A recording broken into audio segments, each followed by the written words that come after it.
한 대도시에는 이웃의 2명의 가난한 아이들이 살았습니다. 카이와 게르다는 남매처럼 서로를 사랑했습니다. 부모님은 그들이 지붕에서 서로 가서 장미 아래 벤치에 앉아 방문하도록 허용했습니다. 따뜻한 계절에는 이곳에서 다양한 게임을 발명했고, 겨울에는 따뜻한 난로 옆에 앉아 할머니가 자주 하시는 놀라운 이야기를 듣는 것을 좋아했습니다. 한 번은 아이들이 그림책을 보고 있을 때 카이는 눈과 마음을 찌르는 것을 느꼈습니다. 이것은 강력한 여인인 눈의 여왕의 거울 파편이었습니다. 그 이후로 소년의 행동은 극적으로 변했습니다. 그는 화를 내고 무례하고 잔인해졌습니다. 어느 날 카이는 터보건에 갔지만 돌아오지 않았습니다. 게르다는 카이의 실종 사실을 알았을 때 오랫동안 울었다. 하지만 그녀는 카이가 살아있다고 확신했기 때문에 그를 찾기로 결정했습니다. 오랫동안 거더는 숲과 들판을 걷다가 꽃에 묻힌 멋진 집을 발견했습니다. 안주인이 그녀에게 나왔습니다. 그것은 큰 밀짚 모자를 쓴 늙고 오래된 마법사였습니다. 노파는 게르다를 정말 좋아했기 때문에 불쌍한 소녀를 홀리게 하여 영원히 함께 떠났습니다. 거더는 여행의 목적을 잊고 친절한 여주인의 멋진 정원에서 많은 시간을 보냈습니다. 우연히 장미를 보고 카이를 기억하고 마법에서 깨어나면 길을 갔다. 도중에 거더는 크고 똑똑한 까마귀를 만났습니다. 그는 그 소녀에게 결혼을 앞둔 공주를 안다고 말했고, 그녀의 약혼자는 카이와 매우 흡사해 보였다. 까마귀는 게르다를 데리고 가기로 했습니다. 한 번 궁전에 들어서 거더는 미래의 왕자를 보았습니다. 불행히도 케이아이는 아니었습니다. 소녀의 슬픈 이야기를 듣고 공주는 마부와 하인, 신발, 머프, 멋진 드레스와 함께 황금 마차를 그녀에게 선물했습니다. 그리고 거더는 길을 쳤다. 어두운 숲에서 반짝이는 마차는 즉시 강도의 눈을 사로잡았고 즉시 공격했습니다. 강도는 게르다 포로를 잡았습니다. 그녀는 거더를 강도의 성으로 데려가 라플란드의 숲비둘기와 술록이 들어있는 동물원을 자랑했습니다. 그녀의 포로 이야기를 듣고 강도는 그녀를 불쌍히 여기고 카이를 찾아 술록과 함께 가자. 술록은 그 소녀를 나이든 라플란드 여성에게 데려왔는데 그는 지친 소녀를 데우고 먹였습니다. 그녀는 눈의 여왕의 궁전 근처에 사는 친구 핀에게 말린 대구에 대한 몇 마디를 써서 소녀를 도와달라고 요청했습니다. 그녀는 게르다에게 카이의 나쁜 행동의 원인은 그의 마음과 눈을 치는 거울의 파편이며 따뜻한 사랑의 마음의 힘에 얼음이 녹지 않는다면 결코 갖지 않을 것이라고 설명했다. 눈 여왕의 궁전으로 거더는 혼자 갔다. 아무도 감히 강력한 여인의 집에 접근하지 못했습니다. 그녀는 매우 춥고 무서웠습니다. 성에서 자신을 발견한 거더는 그가 얼마나 춥고 황량하고 죽었는지 놀랐습니다. 곧 그녀는 완전히 파랗게 변하고 추위에 거의 검게 변한 카이를 발견했습니다. 소녀는 구석에 앉아 빙원에서 영원이라는 단어를 배치하려고 했습니다. 이 경우 그는 전 세계와 눈의 여왕의 선물로 새 스케이트 한 쌍을 받았을 것이기 때문입니다. 게르다는 카이에게 달려가 그를 꽉 안고 울었다. 그녀는 뜨거운 눈물로 소년의 마음에 박힌 가시를 녹였다. 집어든 카이도 울기 시작했고 두 번째 조각이 눈물과 함께 그의 눈에서 흘러나왔다. 그들은 서로 만나서 얼마나 기뻤습니까? 그러나 기뻐할 시간이 없었습니다. 눈의 여왕이 돌아오기 전에 그들은 얼음 궁전에서 나와야 했습니다. 카이와 게르다는 마침내 눈의 여왕의 왕국에서 나왔을 때 그들은 서둘러 집으로 돌아갔다. 돌아오는 길에 그들은 거더의 수색을 도운 모든 친구들을 만났습니다. 집에서 가장 좋아하는 피는 장미가 그들을 기다리고 있었고 일어난 모든 일은 곧 무거운 꿈처럼 잊혀졌습니다. 옛날 옛적에 오래된 염소가 있었습니다.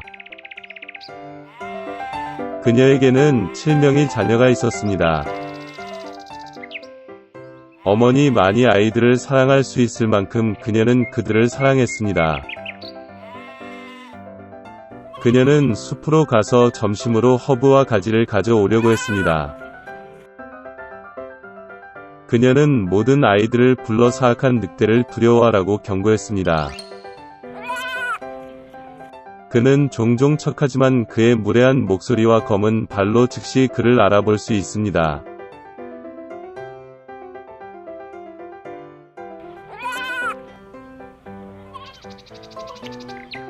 어린 아이들은 모든 것을 이해하고 어머니에게 매우 조심할 것이라고 확신했습니다. 늙은 염소는 침착하게 출발했습니다. 시간이 거의 지났습니다. 갑자기 누군가가 문을 두드렸고 아이들이 즉시 문을 열어야 한다고 무례한 목소리로 외쳤다. 그러나 거친 목소리의 아이들은 그것이 늑대라는 것을 깨달았습니다.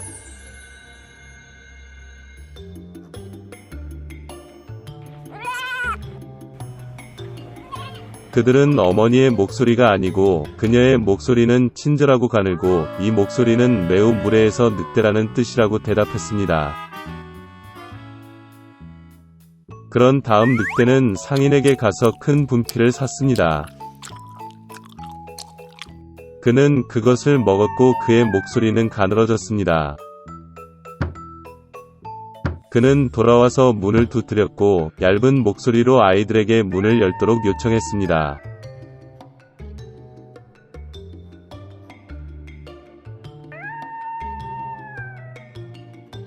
늑대는 발을 창문에 대고 기다립니다.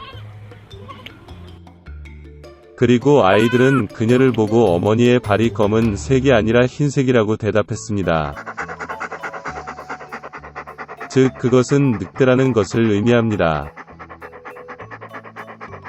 그러자 늑대는 빵집으로 달려가 그에게 반죽을 달라고 했습니다. 늑대는 그의 발에 반죽을 부었다. 악당은 세 번째로 문에 와서 하얀 발을 창문에 대고 두드렸다.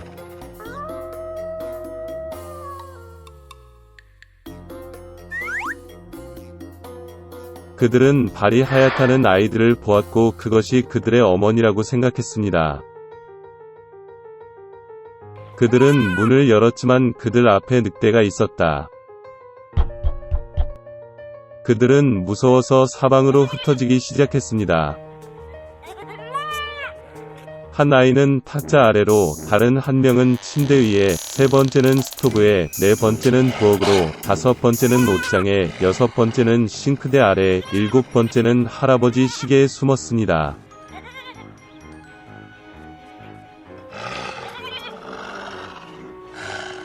그러나 늑대는 그것들을 모두 발견하고 턱을 열고 하나씩 삼켰습니다. 그가 찾지 못한 한 가지는 시계에 숨어있는 막내였습니다.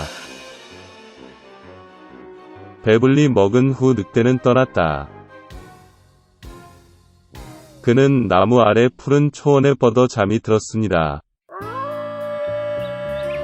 곧 늙은 염소가 숲에서 집으로 돌아왔습니다. 오, 그녀는 거기서 뭘 봤어? 점점. 문이 활짝 열려 있었다. 테이블, 의자, 벤치가 뒤집히고 세면대가 깨졌고 베개와 담요가 침대에서 던져졌습니다. 그녀는 자녀를 찾기 시작했지만 어디에서도 찾을 수 없었습니다. 나는 그들을 이름으로 불렀지만 아무도 대답하지 않았다. 그녀는 시계를 향해 올라갔고 그에 대한 응답으로 막내 아이의 얇은 목소리가 들렸습니다.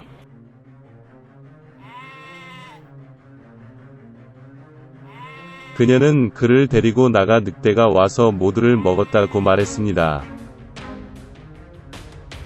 염소가 가난한 아이들을 위해 울었던 방법. 마침내 그녀는 집을 떠났고 막내 염소가 그녀를 따라 달렸습니다. 그녀는 초원에 와서 보았습니다. 늑대가 나무 옆에 누워서 코를 골고 있었기 때문에 가지가 떨리고 있었습니다.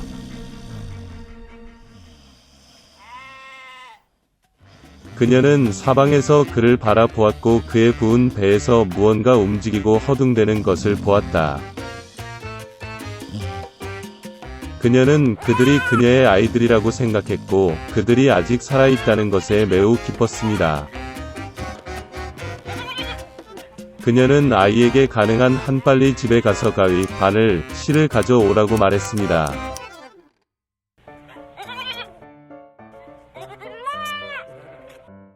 그런 다음 염소는 가위로 늑대의 배를 자르고 거기에서 한 아이가 머리를 내밀었습니다.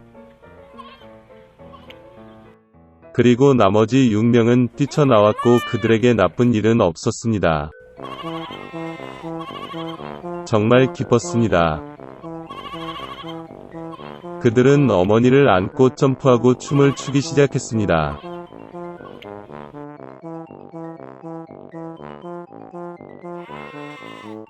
그러자 늙은 염소는 늑대가 자고 있는 동안 교훈을 주는 것이 좋을 것이라고 말했습니다.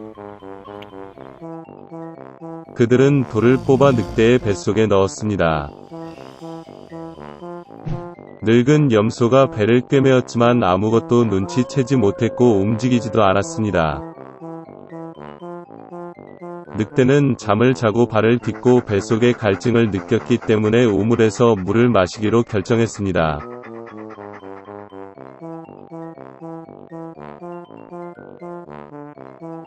그는 간신히 우물에 다가가서 물로 구부러졌고 무거운 돌이 그를 우물 바닥으로 끌어당겼다. 7명의 아이들이 이것을 보고 어머니와 함께 기뻐 춤을 추기 시작했습니다. 그것이 그들이 사악한 늑대에게 교훈을 가르친 방법입니다.